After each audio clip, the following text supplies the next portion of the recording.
Now, what do Muslims say about the Quran? Well, they say quite a bit about it. According to the Hadith, Mishkat al-Masabi, the Quran is the greatest wonder among the wonders of the world. This book is second to none in the world according to unanimous decision of the learned men in points of diction, style, rhetoric, thought, and soundness of laws and regulations to shape the destiny of mankind. Now, that's quite a bit to say. It is not equal. It is unequaled. There is no other revelation that comes close to it. You'll find many times whenever you get into a debate. I remember doing a debate at Trafalgar Square with Sheikh Umar Bakri Muhammad, who is the leader, the creator of the Muhajirun movement, now Islam for UK, that Anjum Chowdhury is leading. But he was the one that created it. And we did a debate there back in the 1990s at Trafalgar Square. And he had 5,000 Muslims that he had brought together in August, a Saturday in August. And he had me get up onto the plinth with him. And he decided to do a debate, an impromptu debate, in front of these 5,000 Muslims. And he made this claim. After I'd said quite a few things against the Quran, he says, okay, Mr. Smith, show me a surah like it. Bring, therefore, a chapter like it. Bring anything that can equal the Quran. And I just opened up my Bible and opened up to Psalm 23. And started reading Psalm 23 in the microphone. They turned off the microphone. So I stepped forward and I used my speaker's corner voice. If any of you come to London on a Sunday, you'll know how loud a voice I have. I have the loudest voice down there. After 24 years, it's got louder and louder and louder. And I just continued, finishing up Psalm 23, turned towards him, and I said, you show me a surah like that. Show me anything in the Quran that can equal Psalm 23. And I could have done any of the Psalms. I could have gone to any one of my favorite chapters, 1 Corinthians or Matthew 5, and it's superior to anything you'll find in the Quran. They asked me to leave the stage. But you can do the same thing. Don't walk away from that claim. They will make it. They will say that nothing equals the Quran. Here's the 5 questions you need to ask, and it's just 5 simple questions. And you'll find that the Muslims have to say yes to all 5, the first 4. First question is it eternal? What will Muslims say to that? No? Absolutely. Every Muslim, whether they are radical, nominal, or liberal, have to say it is eternal. The Quran says it itself in Surah 85, Ayah 22. This is the Quran that comes from those tablets, those eternal tablets, co-eternal with God, which is in and of itself a problem because you're already implying a duality. But that's the first claim they'll make. Secondly, was this Quran sent down to a man named Muhammad over a period of 22 years? Absolutely. So it's eternal and sent down between 610 and 632. Number 3, was it complete in the 7th century?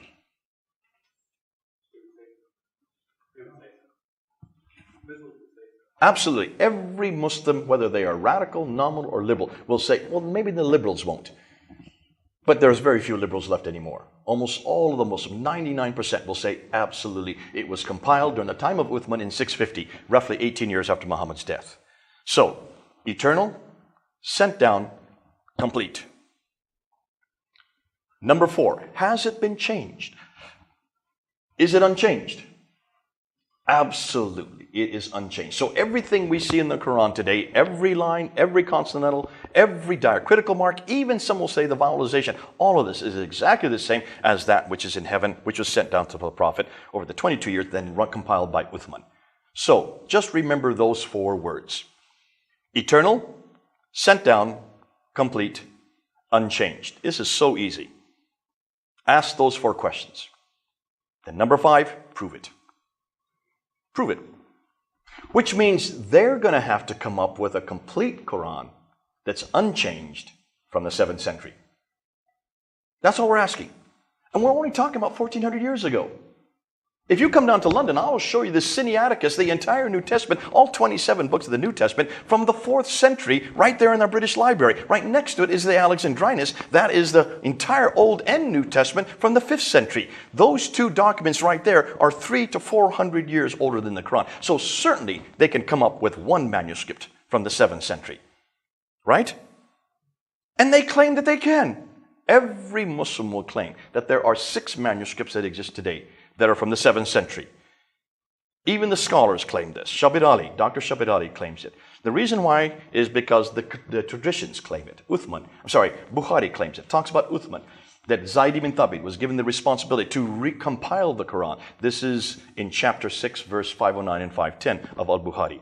And that he was to correct it, and if there's any missing text, he was to put it together, and they were to rewrite the Quran. If there was any disagreement, they were to use the Quraishi dialect, and then they were to burn all the other manuscripts, which is troubling in and of itself, and then they were to make 4 copies and send it to the 4 major cities. One was left in Medina, one was sent to Basra, one was sent to Baghdad, one was sent to Damascus. So Medina, Basra, Baghdad, and Damascus are where the 4 copies were sent. Those are known as the Mus'hafs. Those are the original Uthmanic codices. Every Muslim that I talk to, especially in Britain and here in Europe, will know that.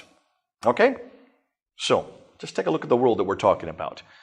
That's the map I showed you earlier. You can see where Basra is. You can see where Baghdad is. There's Basra there. There's Baghdad. There's Damascus. It's right up in there. And then, of course, Jerusalem and Cairo and Medina is down here. So those are the 4 areas where the 4 codices were sent. Now, they've owned that land ever since. Except for Jerusalem, that land is still under their control. So there's no reason not to have those manuscripts today, right? Are you hearing me? I hope you're getting this part. Because every Muslim will say exactly what I've just said. So where are those original copies? That's what we want to know. Now, Muslims will say, well, you have the Topkapi Musaf, which is there in in Istanbul. You have the Samarkand in Tashkent. Dr. Shabir Ali, who is considered the world authority on this, and this is the debate I did last September. You can go up online and look at the debate in Toronto. I asked him, and he was very clear that the Topkapi, the Samarkand, and the Ma'il, the 3 of them, are Uthmanic, and they are complete and unchanged. So let's take a look. There's the Topkapi there on the left. If you look carefully, you'll see a blood mark. See the blood stain right there? That's Uthman's blood. He was killed while he was reading it, and that's why his blood stain is there from 650.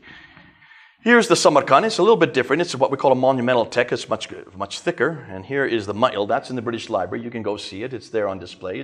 No one's running away from it. And if you take a look, you can see the script is different between those 2 texts. This is Kufic. This is from the Abbasid period. And this is Hijazi. So that would be from the time of the Umayyad period. When you look at the other 3 that are very important, you have the Petropolitanus, which is in Paris at the Bibliothèque Nationale, and then you have the Husseini manuscript, which is there in Cairo. That's also a monumental text. And then you have the most recent one, the most exciting one, the Sana manuscript, which was just discovered in 1975. I see you. Don't worry, we'll get it in time. Now, we've never really been able to look at these manuscripts or do any forensic testing on them, so we can only assume that they know what they're talking about. And for 33 years, I've always assumed that these were Uthmanic, until just the last few years. These 2 men here, Dr. Tahir Atakulic and Melin Nasanoglu. These are the 2 Turkish scholars from your country who own the Topkapi manuscript, who were given responsibility to look at these 6 manuscripts between 2002 and 2007. So they had 5 years to look at them. They are the only ones that have ever looked at these manuscripts and done any forensic testing. And they came out with their conclusions in 2009. It's now in English. You can get it. I have it on my computer. Al-Musaf al-Sharif is the name of the text, all in English. All you need to do is read the introduction, the first 83 pages. And this is what they're saying. We have none of Uthman's Musafs, according to Ikmeluddin. Nor do we have any copies of these Musafs. These Musafs, that means these codices, these books, these manuscripts date from the later Umayyad period. The Umayyad period went from 651 to 749. So he's talking about basically the mid-8th century. Dr. Tahir Atakulic is much more of a scholar. He's even more serious. Though no seriously scholarly work has ever been done on any of these Musafs. These Musafs date from the early to mid-8th century. They are not Uthmanic, nor are they copies sent by him. He dates the Topkapi manuscript to the mid-8th century. That's about 100 years after Uthman. It has many deviations from the grammatical rules. It has spelling mistakes. It has 2,270 manuscript variants. That means words or phrases in that Quran that's not like the Quran we have today. It only includes 78% of the Quran. So not only is it unchanged, it is changed, it is not even complete. And it is about 100 years after Uthman. Strike 1. The Samarkand, he says, is from the mid-8th century. It only goes up to Surah 43. It is full of grammatical mistakes. In fact, it is so hopeless, he says, it's an embarrassment because whoever wrote it did not know their Arabic. And it only includes half of the Quran. Undisciplined spelling, different writing styles, scribal mistakes, copyist mistakes, written by someone with little experience, with later additions. He finally concludes it's an embarrassment. Don't even use it. That's the one in Tashkent in Uzbekistan. The Ma'il Quran only goes up, again, to Surah 43. Isn't that interesting? It's from the late 8th century. This would be the one that should be the oldest because it has the Hijazi text, which is the earlier script. It only includes 53% of the Quran. It is full of manuscript variants. The Paris Petropolitanus is not complete. It only includes 26% of the Quran. 74% is missing. It has mistakes. It is later modified. It has 93 differences with the disagreements with the Quran that we have today, just within the 26% that does exist. The Husayni Cairo manuscript is from the 9th century. It's 200 years after Uthman. He said mid-8th century. Franz of Dorosh has now corrected him and put it to the 9th century. It is bigger, much later. It is full of manuscript variants and the Sana manuscript. This was discovered in 1975. It was looked by the Germans in 1981. They found that the upper text is probably the earliest of all the manuscripts. It is dated to 705. However, if you take a look at it very carefully, I went to visit Dr. Garrett Pritt and he showed me a facsimile. Here is Surah 19. The yellow mark jumps to Surah 22. What happened to Surah 20 and 21? Surah 20 begins over here on the other side of the page. Take a look at between the two pages. You notice the two different scripts? That's a 705 script. This is a late 8th century script. There's about 60 years between these two pages. Can you see the problem? What's more, take a look at every one of those orange marks. See, every time you see an orange mark, that is a manuscript variant. That means a phrase or word that is different from the Quran that we have today. There's 1,000 of these manuscript variants just within that manuscript, but it gets worse. When they looked at it carefully, they noticed that it had a subtext, an undertext. If you look carefully under ultraviolet light, you'll see another text that's underneath because this is written on animal skin. You can wash it off and write over top and wash it off and write over top. Now, we're just looking at the first layer. They are now separating it at Columbia University, and they're looking at the two layers. And they notice that the lower layer is from the late 7th century. It disagrees with the upper layer. Ooh, I love this. Dr. Garrett Quinn's wife, Elizabeth Quinn, is coming out with a book next month. She has found 4 layers of text. We're going to hear about it next month. It's finally in English. She's going to destroy any notion that there was any Quran at all from the 7th century. But let me just go beyond this to the best material. Here's where the rubber hits the road. This is the best. I saved the best to last. Dr. Dan Brubaker did 10 years of study. I see the 5 minutes. 10 years of study, and he looked at the 10 major manuscripts, including the 6 we just looked at, and 4 others that are much later, not earlier, but later. He spent 10 years going all over the world, filming them, looking for corrections. He was hoping to find maybe 10, possibly 15 corrections. That's all he was looking for. He found 800. 800 corrections. Insertions, erasures, insertions like you see here. See how the word is just put above the line. Here's another word put above the line. Here's a whole word that's put above the line. Here's a word that's put another. These words were added, hundreds upon hundreds of these insertions. Erasers, say they should erase the word, completely erased it, knowing that there's something's wrong with the text. Hundreds of these erasers where they erased it and then they wrote over top of it. Here they erased it and they wrote over top of it. Here they erased it and they wrote over top of it. Sometimes they didn't even bother to erase it. They just wrote over top of it. So you can see both the lower and the upper text. Ooh, that's lovely. He found hundreds of these tapings. They put tapes over top and you think, well, maybe that's because it's damaged. But you look at the backside, there's no damage whatsoever. They're trying to hide something. Here, 1, 2, 3, 4. 1, 2, 3, 4 within one page. Over and over again, these tapings, these coverings. Here you find covering where they just cover it. They don't say they just cover it. They're just trying to obliterate. Wouldn't you love to pick up the coverings and see what's written underneath? And sometimes they would cover it and then write 1 or 2 letters over top of it. A whole phrase is replaced by 1 letter. Here's another covering, replaced over and over again, these coverings with replacements. So what can we conclude? Over 800 corrections he has found, and he has filmed every one of them. I introduced this in the debate in September last year to Shabir Ali. He was given 35 minutes to come up with an explanation. What's more damaging is that these corrections continue right up until the 9th century. They're not just in the 7th, I'm sorry, none of them are from the 7th century, because all of these manuscripts begin to appear in the 8th century. Muhammad died in the early 7th century. The Quran was canonized or completed in the mid-7th century, according to every Muslim. These manuscripts don't even begin to appear to the 8th century. Not one of these manuscripts are parallel. Not one of them is complete.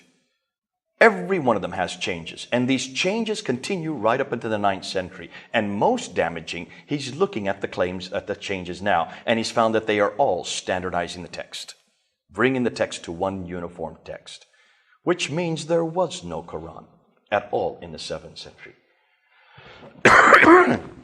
No, and what's fascinating, we're not even talking about diacritical marks or vowelization. We're not talking about the dhamma or the kasr or the fatha. We're not talking about any of the dots. Those don't even begin to appear to the late 8th, early 9th century. We're talking about just consonantal text. Now, Western scholars now all agree that the earliest mushafs begin to appear in the 8th century. Even Muslim scholars like Milladin, Isanalu, and Dr. Tal Atukulich now agree that all the Qurans begin in the 8th century.